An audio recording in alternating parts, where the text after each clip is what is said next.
Shalom jemaat Tuhan, saya ajak kita memperhatikan 3 nasihat firman Tuhan hari ini yang terambil dari 1 Tawaris 19 menceritakan tentang Daud dan Bani Amon. Nah, di situ dikatakan matilah Nahas yang merupakan raja Bani Amon dan digantikan oleh anaknya yaitu Hanun.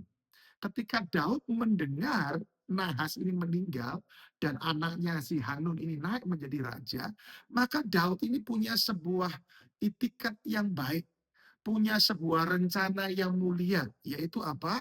Tetap membangun persahabatan dengan Hanun. Akhirnya Daud mengirimkan utusan kepada Hanun untuk menyampaikan turut berduka cita. Tetapi Bapak Ibu Saudara, di sini kita melihat bagaimana pemuka-pemuka yang ada di Amon, Bani Amon, itu memberikan nasihat yang salah kepada Hanun. Pemuka-pemuka ini berkata, nggak mungkin Daud itu datang hanya untuk menyampaikan turut berduka cita. Yang ada dia justru mau mengintai, dia mau menaklukkan dan menghancurkan negeri kita. Nggak usah didengerin, nggak usah didengerin. Dan ternyata nasihat itu diterima oleh Hanun. Sehingga ketika Raja Daud mengirimkan utusan-utusan yang hendak menyampaikan turut berduka cita itu justru ditangkap dan dicukur janggutnya. Nah, ini adalah sebuah hal yang memalukan bagi orang-orang Israel pada waktu itu apabila janggutnya dicukur. Nah, Bapak Ibu Saudara, saya mau mengingatkan lewat firman Tuhan hari ini, hati-hati dengan orang-orang di sekitarmu. Hati-hati dengan nasihat-nasihat mereka. Karena tidak semua nasihat mereka itu lahir dari ketulusan. Tidak semua nasihat mereka itu lahir dari kepentingan kerajaan Allah. Karena terkadang nasihat mereka datang dari sakit hati. Nasihat mereka datang dari pengalaman pahit mereka.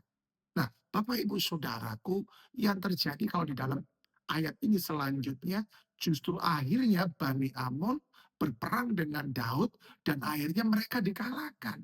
Daud yang justru menang. Nah, ini yang berbahaya buat hidup setiap kita, Bapak Ibu Saudara. Sekali lagi saya mau berkata, hati-hati dengan orang-orang yang mulutnya itu comberan. Hanya suka ngomong yang kotor, hanya suka memberikan nasihat-nasihat kotor yang bau. Itu hati-hati Bapak Ibu Saudara. Seharusnya kita sebagai orang percaya, setiap nasihat yang datang kepada kita, pertama diuji dulu. Diuji dengan cara apa? Minta hikmat Tuhan. Yang kedua, hatimu tenang. Jangan mengambil keputusan di saat hatimu sedang diprovokasi. Dan yang ketiga, tanya sama Tuhan. Benar nggak ini Tuhan? Nasihat ini benar nggak Tuhan? Itu yang harus kita lakukan. Hati-hati Bapak Ibu Saudara. Nasihat yang salah bisa membawa engkau melakukan cara yang salah. Akhirnya akibatnya membawa engkau kepada penyesalan dan kehancuran. Hati-hati. Kita belajar hari ini bagaimana kita harus bersikap.